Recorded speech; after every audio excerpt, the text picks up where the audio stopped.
So creating a solo, what we're going to talk about is really creating a solo for any style of music. It's just literally taking any kind of melody and just trying to figure out what we can do with it to, make it a little more interesting or whatever. But the way that the first thing you got to do is figure out the melody, and then once you figure that out, you can decide whether you want to play exactly the melody or not. I mean, ideally, you take the melody. I mean, the really great players, in my opinion, take the melody and kind of dance around it and create interesting things around it, but the melody is still there. And so, in some ways, bluegrass is more challenging to me than jazz, because in jazz you can kind of just go wherever sometimes, as long as you're following the chord changes. And in bluegrass, you really do kind of have to keep that melody in there. And if you listen to fiddle players and guys like Sam Bush, are just geniuses at taking fiddle tunes and doing that, and creating really interesting things where but the melody's still there. So the first thing you got to do is find the melody. The way they're going to work is pretty much 100% of the time, unless maybe it's a jazz tune, and even then it tends to follow this rule that the first beat of the measure will be a note from the chord. So if you're starting on G, the circle be unbroken is usually the one that I usually use. We may look at something you guys, if you have a song you want to talk about, we could do that just to illustrate the point. But the circle be unbroken, key of G, it starts on a G chord, and so what I'm getting at is the melody note on that first beat is going to be from the G chord. So will the circle, it happens to be the root. It could be the third. The chord is made up of three notes, right? The G, the B, and the D. It's going to be one of those three. So you got a 33.33 chance of guessing at it if you know what those three notes are. You can just make the chord. You don't have to know a bunch of theory, but you do want to know that for a G chord, for example, there's the fifth, the third, the root, the third, and the root again. There's also another note of the chord there that sometimes we might not remember, and that's why we try to get you to play arpeggios. And you think we're mean, and we are sometimes. Grant is, but not kidding. But it's because we want you to be able to find those very easily. I mean, sometimes it can seem like, why am I doing an exercise where I'm playing D, G, B, D, G? Why are you making me do that? Here's a C chord, E, B, C. Why would I sit around and do this? Because you can find those melodies a lot quicker. So what happens is when the chord changes, it follows that rule. When it, will the circle be unbroken by and by, goes to C chord. Well, now that same G note that we played in the G chord is also a shared note with a C chord. So you could look at melodies and they're going to do that. Even fiddle tunes, like fiddle tunes that are moving along pretty fast, are going to do that. And so there's two things going on. First of all, it helps you find the melody quicker, being aware of that. And then also when we improvise and we create a solo where we're not that concerned about the melody, we have to do the same thing. So if I'm just creating a random melody, I'm in the key of G, I'm going to land on one of the notes. Goes to C, it changes that chord. I'm going to play a note from the C chord there, and I have to do that even in my improvisation. So we're not going to drill you on like arpeggios and things like that, but anything related to that. The arpeggio is just the three notes. It's articulating the three notes of the chord. So if I just play a G triad, I wouldn't call that, if I strum it, I wouldn't call that an arpeggio. But if I play the individual notes in any order, and you also would know inversions, right? If you have three notes in a chord, you'd have three inversions. I'm moving pretty fast here because we really don't have much time, and I'd like to have a week. But and most of the stuff we talk about, we don't have time to drill it. So I'm just trying to give you an overview here. That's another reason we have you playing boring things like doing triad or C, right? Why do you want to do that? It's because you want to see those. You want to see the fingerboard light up like runway lights on a landing strip. Okay. So we're going to find our melody. I would say that if I play the three notes of a chord, So there's G, there's C, and there's D. How many of you know Will the Circle Be Unbroken? Pretty universal tune, yeah. If you don't know it, you should. I mean, it's kind of an American classic, but I would say that if I just played the notes of the 3 notes that make up the chord every time. Remember, you got octaves, right? I got G, I got G, but it's still 3 notes. I try to simplify it, to just remember there's 3 and then they repeat in octaves. But if I play Will the Circle Be Unbroken and played nothing but the 3 notes of each chord, I would say you would recognize the tune.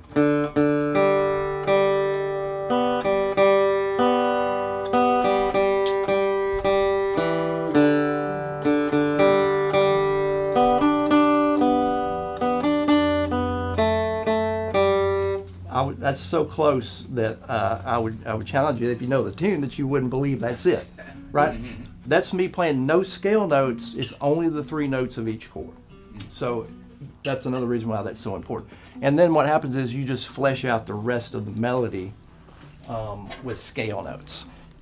But this idea of the arpeggio, there's a lot of ways it will come at you. It'll be the chord itself, 3 notes. Then you can play the individual notes, that's the arpeggio. You have triads as the 3 notes, and then you have inversions of the triad. All those chord tones, those are all words that are almost the same thing. So one thing you want to do is try to play completely open, and that means that you play every open note you can. So if I'm in G, you're going to want to run a G scale and try to get those notes under your fingers. Some of you probably played long enough that you have the G scale under your fingers, even if you didn't play it as an exercise. So what's happening here is I'm playing, there's an open note, there's an open note, open, right? So what I'm getting at is I have a G open here. I also have a G right here. Well, to keep things straight in your own mind, you want to be aware of that, because what happens is you would think that on guitar having several places to play a G would be an advantage, and it is not. You probably figured that out. Yeah. Right? So like a horn player sees a G note on a page, he's got one place to play it. We got 6 or whatever, and it just blows everything. It just ruins everything when it comes to trying to understand it. So that's why I'm saying, instead of playing this G here, I'm going to play it open. It's not that I never would play this G. I just want to be aware that if I'm playing open, I'll run into the danger of playing that G twice in my scale or something. It just will blow my mind. So you want to play open scales as much as possible. And then that's where you're going to find the melodies for anything you want to do. So when I'm playing Will the Circle Be Unbroken, I want to play all that, what we call open. If you want to play, since we're playing a tenor, we do have to play what I would call horizontally, this way, as opposed to like a 6-string guitar, where you're playing up and down this way. If you do want to play continue up the neck, then you would need to find the next available, we call them boxes. And so in the 6-string world, there are 5 boxes. And if you guys are interested, I'll get you my email and I can send you. I don't have them for the tenor. I just have them. You would figure it out from the 6-string stuff, like a lot of things we have to do in life, right? Make it work for tenor. So you would have, in other words, closed scales here. Or closed is when you finger every note. And then there would be 5 places you would do that. So you'd have open, and then for those of you who want to create face melting solos, is what we're really talking about, and go up the neck. You would draw from those 5 shapes. So that's the basic way we look at it. Okay. So the first thing that you would think of is, if you're trying to create a solo, is what the first recorded records we have of people doing is tremolo. You have the mandolin orchestras. Really, the tenor guitar comes out of the mandolin, really, in my opinion. You have the big mandolin craze at the turn of the century, and then the banjo comes along. It actually tunes the same as a mandolin. Again, in my opinion, because you had mandolin players just moving over to the banjo, which was cool now, right? If we can believe that. All of a sudden, the mandolin's usurped by the banjo, and then so the tenor guitar then is the next thing up. So that's where the tuning in fifths, again, in my opinion, historically happened. So if you look at how you would create a solo, we go back to what mandolin players were doing. And so that would be tremolo, and that's where you're playing a note multiple times. So for Will the Circle Be Unbroken,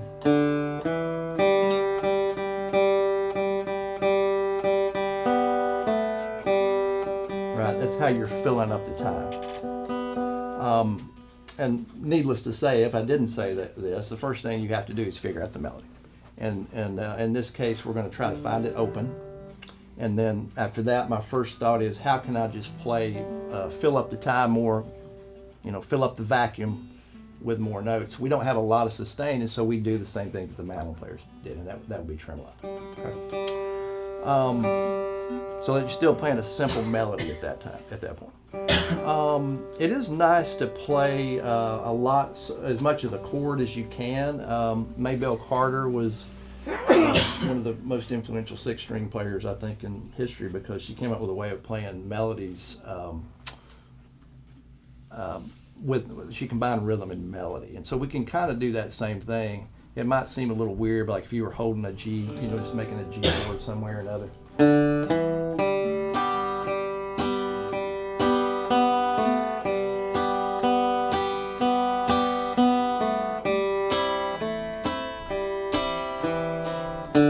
Right, so that's my tenor version of Maybelle Carter style, right? And that's a great way to play, especially vocal tunes. But that really is kind of my default, because I know I can fill up the room, with that strum. A lot of tremolo doesn't get us much of the chord, and so we do have the advantage of being able to put a chord down that sounds good, and so that's what I'm going to go to. So you're playing the melody in this case and strumming. Everybody good with that? I mean, some of the stuff I could have you play, but I think if you understand it, since we don't have much time, it's better to just move on. You didn't have a question, did you? With your pen moving up and down. Okay. Questions, comments, suggestions so far? So, yes. So when you play that style, when you switch chords, yeah, because you just play G there. So when you switch chords, when you get two finger chords, how would you? I did change chords. It just probably didn't look like I did, but I did make a C chord. Yeah. Oh, yeah, okay. Yeah. Then, how did you play the melody with the C chord? The melody happens to, like we were talking about earlier, when the melody changes, when that chord changes, the melody will land on a chord tone, almost 100. In other words, it'll land on a note from that C chord. So out of that, the only question is there something that comes out of the C chord, like a scale note that's not in it? And there is one, but it happens to be right here where I can leave the rest of that chord. There's my C. So I can go A.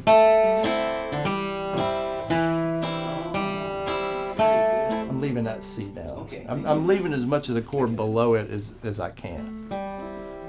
It's not as effective as a six string, because she could, Maybelle could play the melody and the bass. So you're kind of like playing a partial chord. Yeah, I just don't. Mandolin, you play a partial chord. Well, yeah, I guess. I mean, that's the full chord. You're just playing whatever's below the melody now. Like here's my melody, so I'm strumming physically below, what close to the floor, what not in pitch, but physically below it, just grabbing what I can. And you won't always be able to, but a lot of times you can. So, so in that case, I just got, as long as I've got a G going somewhere here, I've got pinky just to keep my other fingers free. Here comes C.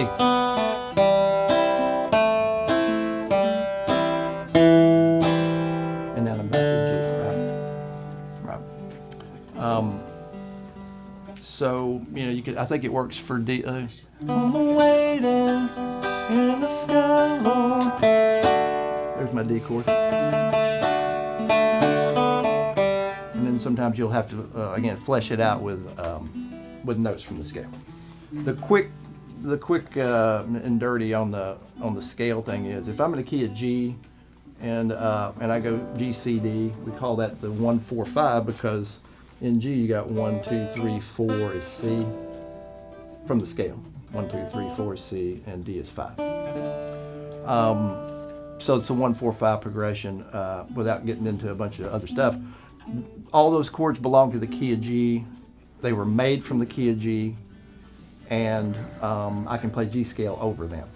That's something we could spend the whole hour on, but when I see a 1-4-5 progression, that means in this case I play G scale over the whole thing. All my melody notes are going to come from the G scale. That's because G is the root of that first one? That's a pretty deep question. What a key is? I mean, it doesn't have to land on the root to be the key of G though. You could even be in the key of G and start on the 4 chord, right? A lot of songs do that. It can be tricky sometimes to figure out what the key is, but generally speaking, if somebody's not trying to trick me, right, you can usually figure it out. But that is there's always one-offs and crazy stuff. But generally speaking, what we do, at least in the folky, country, bluegrass, old time world, and even jazz, is where it's called diatonic. It stays in the key. So any note that I'm looking for in this tune is going to come from my G scale. That's why we want you to know scales. That's another case of we're not bad people. We want you to be happy, and that comes from the scales. And so I got a G scale, 7 notes. Maybe you got your octaves of it, but it's 7 notes. And then any tune like this, I'm going to draw from those 7 notes. I'm not having to look at 12 different notes. This is key of G. I'm going to look at those 7 notes, and that's where it's going to come from. Okay. And again, I know I'm moving fast here, but I'm just trying to get the basics, your basic understanding of it, how to get that solid. So you're looking at any song, and you're just going, what am I going to do? Find a melody. You're going to find a melody by looking at what the chords are, and the melody's going to land on those chords, on the chord tones. The rest of the measure is going to be drawn from that scale, whatever key you're in, right? That's just the way all that's going to work. Could be jazz, it's the same thing. All right, so you tremolo. Your fans get sick of hearing that. You go to Maybelle Carter. That's my basis for everything, because then at that point, I'm filling up the room. I got a simple melody, and I can alter that and go to a scale if I want to.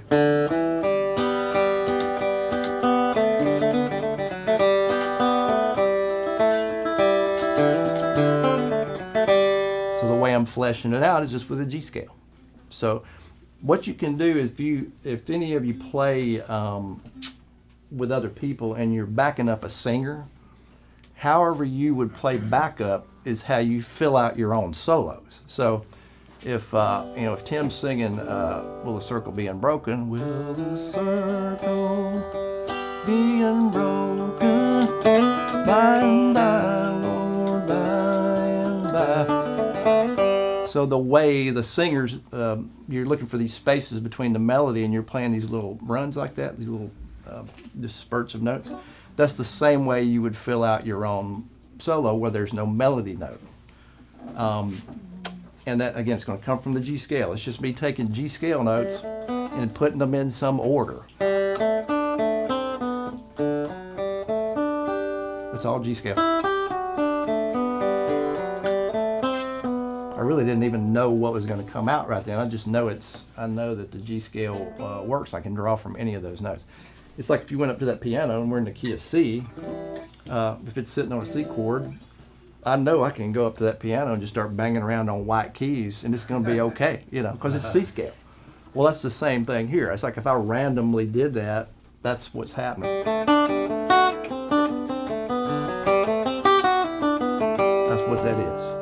And so a lot of times when I'm sitting around practicing, I don't even call it practice. I'm sort of just getting my fingers moving on a G scale, some combination thereof. Right. So, however you would fill out between the lines of a vocal tune where there's no melody, right? The melody's sitting there, there's nothing happening. The circle will be unbroken, by and by, Lord, by and by.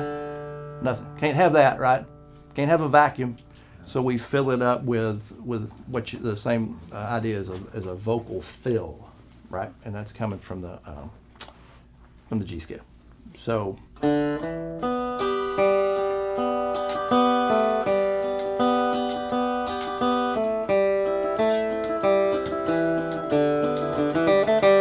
could be simple. It doesn't have to be much, right? Okay.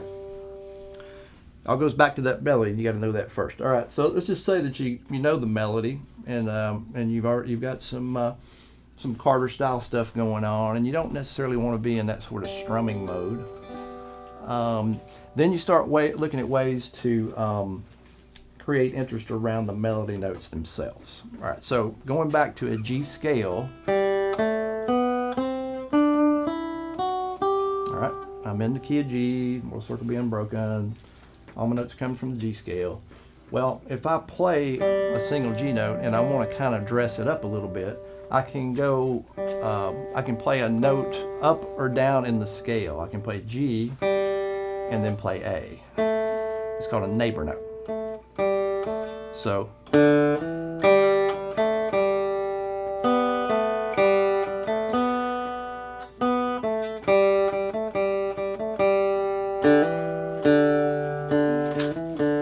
so I'm taking the note, it's sitting there, I don't want the silence, and I want to dress it up a little bit. I just take that neighbor note, it's the next note up in the scale, and I just play it. And so a lot of times fiddle players, when they end a passage and there's the melody's done and there's nothing sitting there, they'll do that all the time. They'll just go up like that, just fill up the space. So that's called a neighbor note. So you can go up, but you also can go down in pitch. So for a G note, I have two neighbor notes. Got two neighbor notes for any note, right?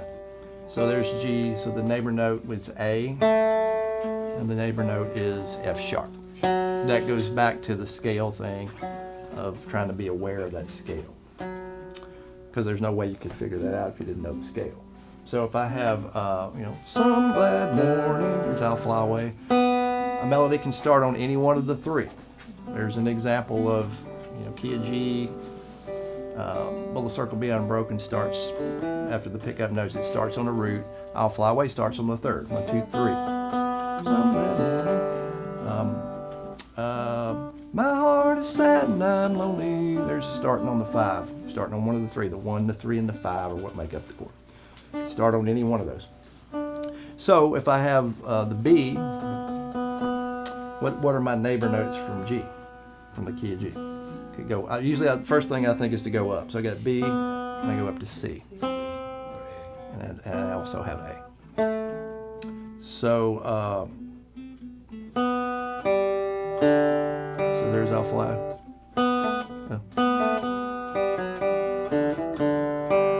It might be a little much, but that's how you would take that. Here's I'll Fly Away.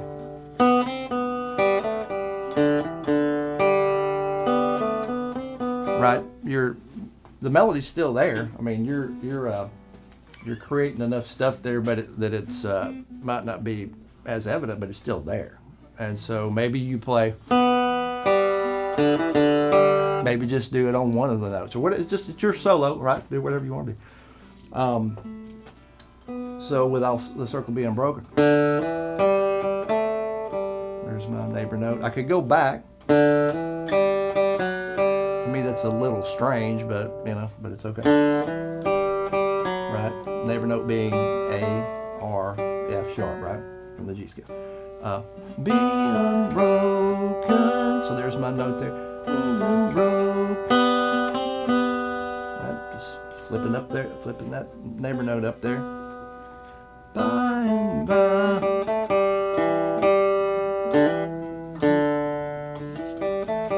Everybody cool with that? Neighbor notes. Now in the jazz world, you could take that idea and create a line.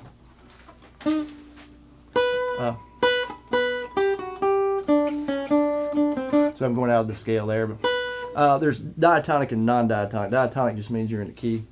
Non-diatonic means that you're out of the key and you don't really care whether anybody likes your music or not. You just play a bunch of sour notes. You could play half tone. So there's a neighbor note idea for jazz, right? A lot of times they'll get notes that are outside the. Here's a G triad. Right, so I could get notes that are outside the scale with that idea. So neighbor notes are a great way to flesh the whole thing out. Nobody knows what you're up to. They just think it sounds cool. And you also have the idea that you could play both neighbor notes. So I have G. If I play both neighbor notes, I would have, right, R. Everybody with me? Do you always resolve back to the G when those neighbors? Yes. You don't just keep going, continue from the You neighbor.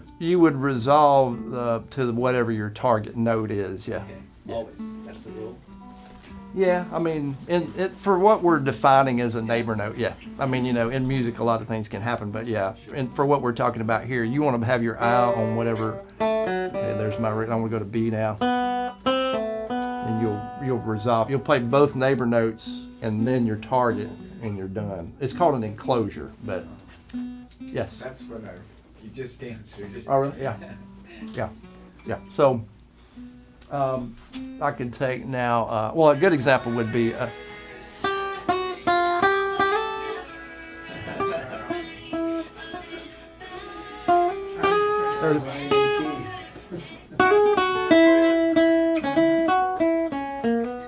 yeah. So we'll do figuring out melodies on the fly next time, like that, yeah. So like I'll Fly Away is a good example. So you got, so if I did enclosures, that's playing both neighbor notes. Here's my first note, B. Both neighbor notes. Okay. And then my next note is G. Do neighbor notes.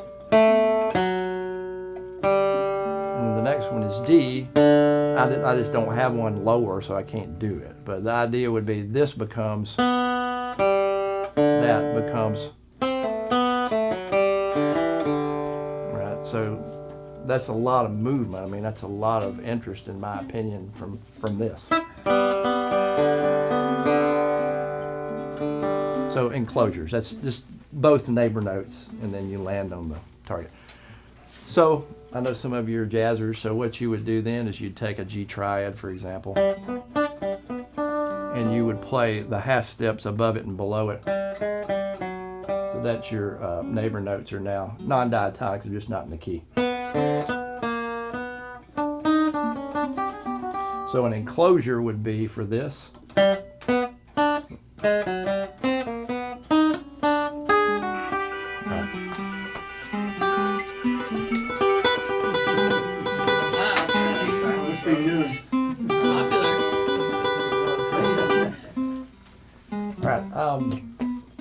Yeah, so that's the beboppers, right? So they're taking something that's a pretty simple concept, and they're really creating this outside sound. So when I was studying Charlie Parker, there was never any junk in his playing ever. Great sax player.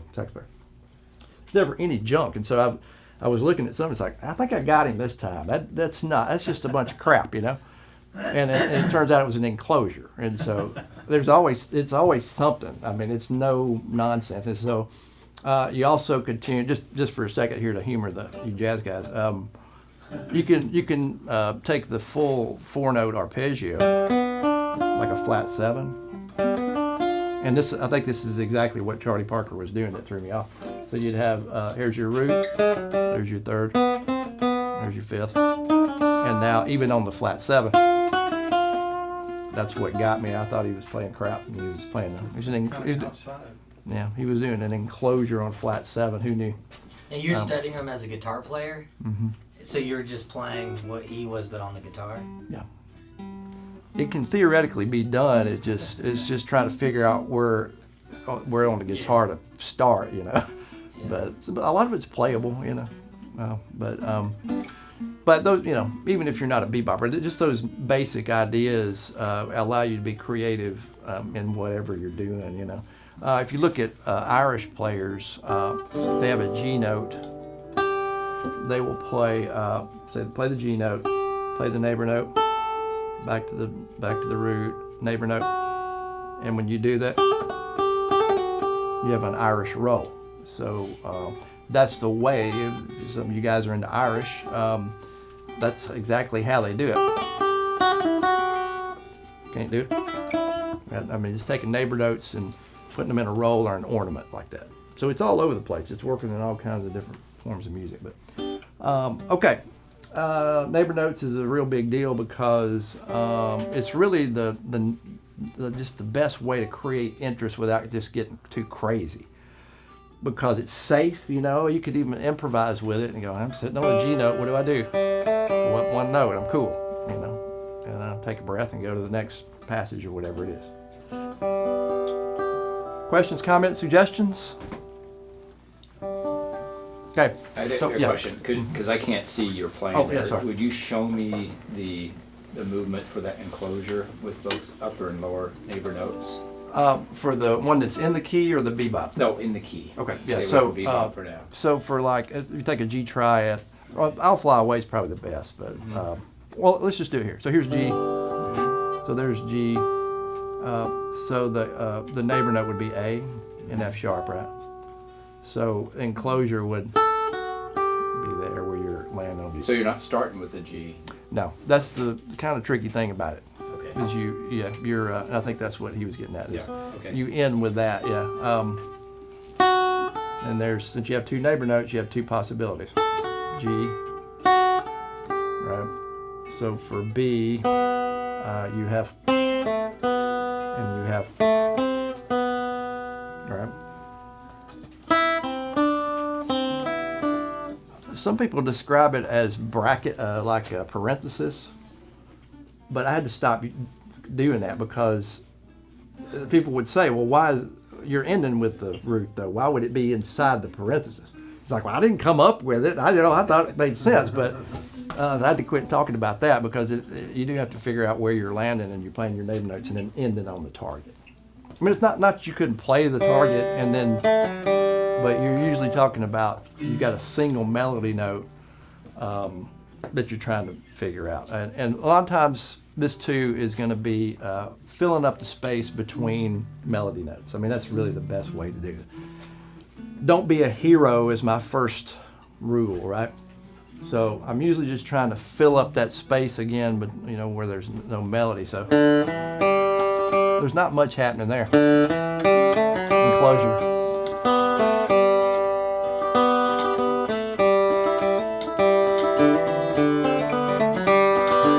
Right? So you hear I'm filling out the rest. I'm just taking those ideas, and sometimes you'll have patterns like that too, where you can just play a pattern all the way down.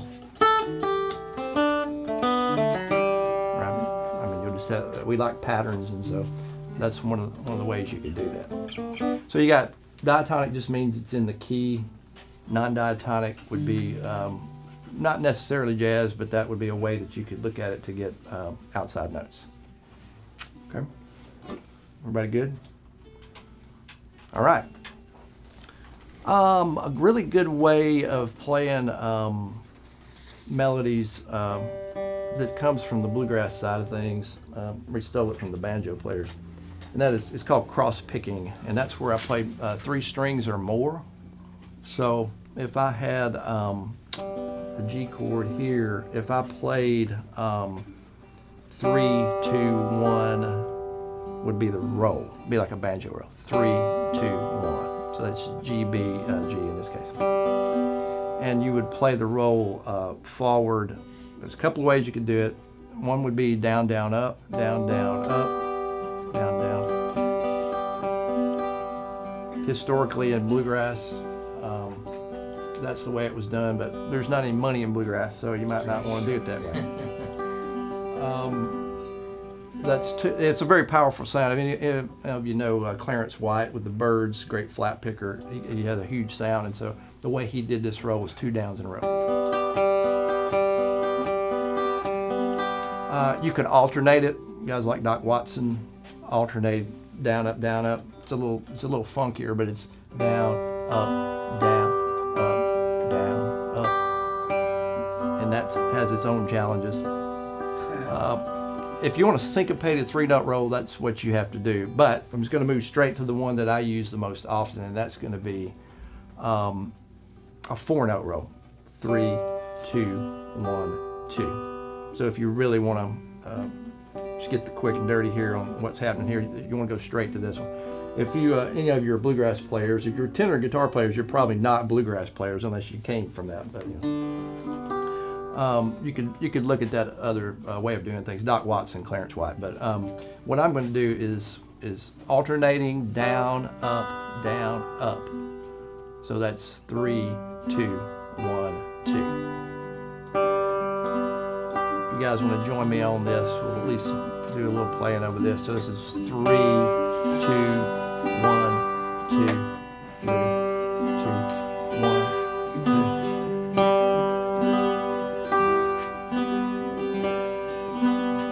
And that's alternating 3, 2, 1, 2.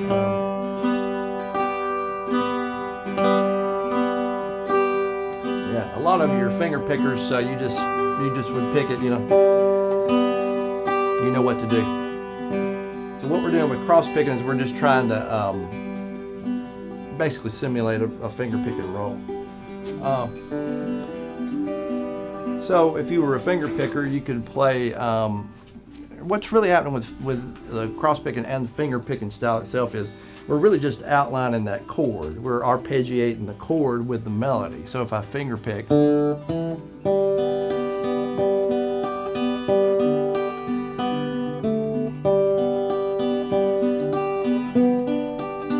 That's where I need a G triad. We just kind of touched on those, right? You want to know your triads, the 3 notes that make up a chord. There's G. Some of you may already be there. That's that's cool. That's something you want to kind of get under your fingers. So in this case, if I've got even a finger pick and roll or a cross pick and flat pick and roll, I need this melody. I run out of string. I got a roll that's going 3, 2, 1. Well, if I go to the B string, I run out of strings, so I've got to have a melody note here, and that G triad's how I get it.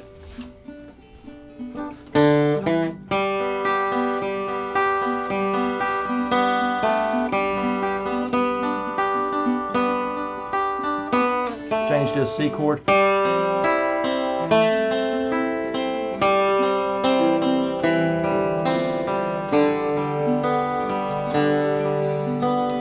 So any of these rolls, finger picking or flat picking, can be moved to whatever set of strings you need. So I can play 3, 2, 1, but I can play 4, 3, 2.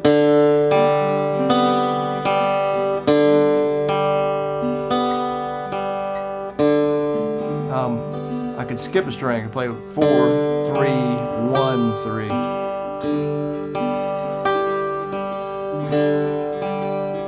Play 4, 2, 1, 2, right? So I got one roll in my head that I can alternate. I don't think of those as being 3 or 4 different rolls. So that's the 4-note roll. So remember, it still is keeping the chord in place, keeping the melody pure as driven snow. And so you're basically getting rid of those strums from the Maybelle Carter thing and you're replacing them with an arpeggiated single note thing. So as you got this Maybelle, now you got, right, you're just cleaning it up that way, and but obviously it's harder to do. So you have to figure that in too, right? There's a lot you can do on tenor with if you do have your triads. There's your inversions.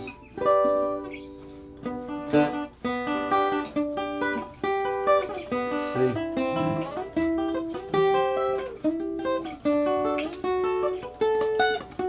Right, so I can get a lot of more melodies if I'm running. That's what I mean by playing horizontally as opposed to 6-string where you're kind of sitting in a box and staying vertical. So cross picking, it's a really cool thing. If you're finger picking, you're kind of already there. Just another way of fleshing out the chords. Questions, comments, suggestions? I'm running out of time. How's everybody doing? No, that's great. I have a question. Yes. So you mentioned this briefly. What happens? What do you do when you're running into a note that's lower than your D? Do you move up everything an octave? Do you just change a little bit the last part of the tune, or what do you do at that point? That's always a problem on tenor, isn't it? Yeah, continuous problem. Well, ideally, you really need to put it in the next octave. So if you we do really everything want. up, really. Unfortunately, Yeah. because we do want the melody to be true. You know, I mean, fudging around on the melody, it's just not really that cool. You know, I mean, but it just can ruin everything. I mean, I'm a 5-string banjo player too, and it's like crap. I gotta do it up at the 18th fret, you know, and run everything there just so I can get that one melody note that ruins everything. But in my opinion, that's what you would do. But Can't that's just why. let people imagine it. Yeah, let them fill it in. Yeah, Yeah. yeah. My brother had this is like back in the early '80s or whatever. He had these bootleg cassettes he would make and you couldn't hear much of anything, you know. And so he would put it in his crap, cassette player in his truck, and there's all this road noise, and so it just sounded like somebody gargling or something, to me. And so I said, how do you get anything out of those cassettes? He said, the listener provides the missing notes, right? It's participatory. Yeah. And so he's like, no, man, it's all work. So that's like you expect the it's like I would never record something where I left a note out. Like if I run out of a neck, I would never record it. I might play it live, but that tells me if I wouldn't record it that I shouldn't do it. And he told you the neck was the best piece of the chicken too, right? That's right. Yeah. That's right. My uncle used to get mad because when he was kids, they'd invite the preacher over and he'd get the breast or whatever, and the kids have to eat the necks, So my uncle wanted to, when he grew up, he said he wanted to invite the preacher over and feed him chicken necks. See how you like it. Yeah. All right. So where are we? Okay. Well, then the final thing that you get into. Those are the ways that you play the melody, and you really don't get away from the melody. I mean, and that's kind of what we're all about.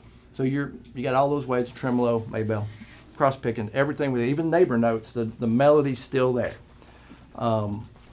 So the only other thing there is then is what if we do want to get away from the melody, and that becomes what I would refer to as the blues. And so we got like 5 minutes to talk about the blues. We could do a week on it, but there basically are 3 ways that you would approach it, and you guys will just have to check this out on your own. Maybe next year we talk about it or something. But the one that we all know and that we've heard at least would be the minor pentatonic. Pentatonic is 5. So that is 1 flat 3. I have what I call the sheet of answers that I can email you guys. timmaystrings@yahoo.com. timmaystrings@yahoo.com. It's called the sheet of answers because it has the numbers of the scales on it. And that would be minor pentatonic is 1, flat 3, 4, 5, flat 7. That's the one that we tend to think of.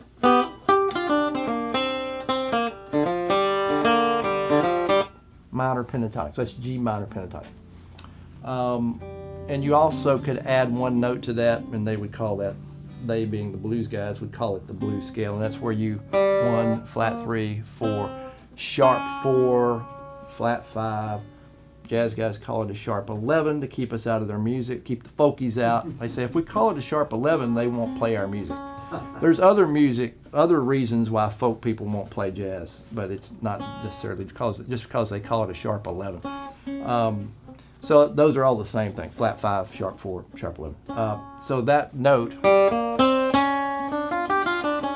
that's the minor blues then. And so, believe it or not, that can be played over an entire GCD progression. That's good news. So it wouldn't be appropriate because, in this case, the circle being broken is about Mama being dead, and it's not supposed to be about me showing off, right? But if you had a tune that was kind of fun, 9-Pound Hammer, or Going Down That Road Feeling Bad, or I think that's the one they did last night, yeah. Going down that road feeling bad.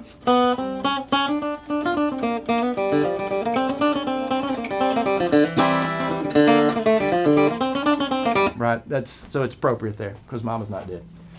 Nobody really even knows what the song's about at all. They're just, you know. So that's where you could play. You could just bypass the melody altogether, and you could play the blues, minor pentatonic, minor blues. It's also not a bad idea to play the melody and sneak in the minor blues like that. Like, sorry, see that did work. That's what I mean, right here.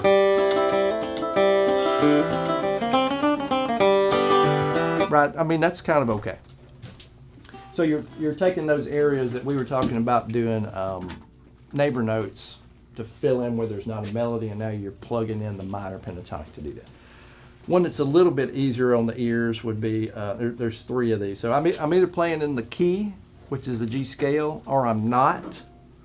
And when I'm not, there's three ways of going about it. Minor pentatonic, we just did, minor blues, major blues, and mixolydian. And so major blues is the major pentatonic. If I had invented music, I would not have two pentatonics, right? But I didn't invent it. If I invented music, there would be like two notes so I could understand it. It wouldn't be any good, but I would understand it. I have a complete grasp of it. So the minor, major pentatonic, 1, 2, 3, just like you're going up a scale. 5, 6. Leaves out the 4 and the 7. Major pentatonic. Yeah, it leaves out the half steps. That's right. The way the major pentatonic can be helpful. You can play G major pentatonic. When it goes to C, you can play C major pentatonic. It goes to D, you can play D major pentatonic. I'm not a big fan of that, but I mainly like the major pentatonic because I'm going to make the major blues from it, and that's going to be now. You take that scale 1, 2, and you add a flat 3. Just add the flat 3 to the major pentatonic. Okay, this is on the sheet of answers. You want to email it. If the class was on the blues, which maybe next time it would be, then I would do what we're doing now in this 5 minutes. We'd take an hour and do it, but. So the major blues 1, 2, flat 3, major 3 stays 5, 6. The major pentatonic is still all there. I'm just adding the flat third. So it's not pentatonic anymore, technically. Not technically, yeah. But it's very cool because if I play G major pentatonic, C major pentatonic, and then G major blues, C major blues, you get this. See.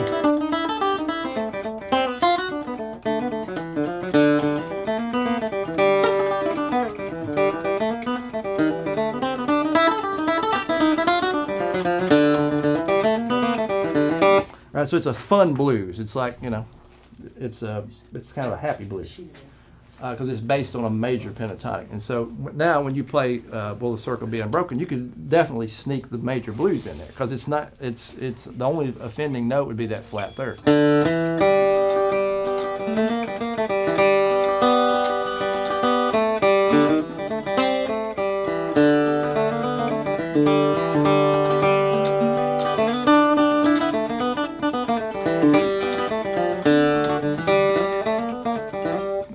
Anything I did that was outside the key was a major blues, and it's kind of fun, and that can work because it's not quite as dark as the minor pentatonic.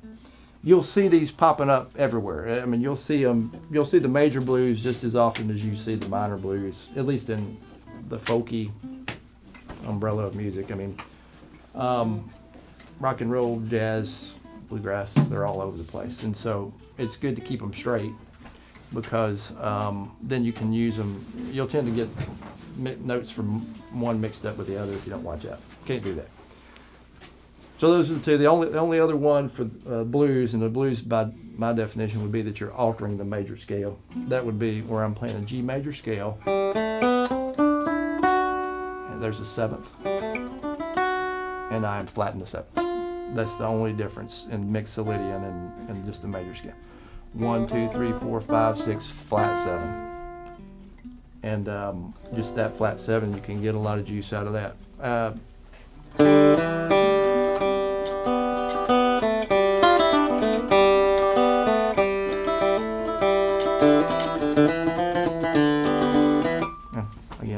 not appropriate for a death song, but it's so you get. I mean, your understanding of it hopefully is you're just altering one note of the major scale, and so you can play that. You could play G major, G mixolydian, G mixolydian. You go to C, and you play C mixolydian, right? You alter the C scale. You go to D, and you alter the D scale. I know we're blazing along here. I'm just trying to give you an overview, and mainly want you to concentrate on what we talked about right off the bat, which is just getting the melody, tremolo, Maybell, if you just get one or two things that you can use to create a melody, then I'm happy. But when it comes to creating solos, this is kind of it. So it's like, well, what else would I do? Well, that's kind of it. I mean, that's a lifetime study, but those are kind of your options for creating any kind of solo.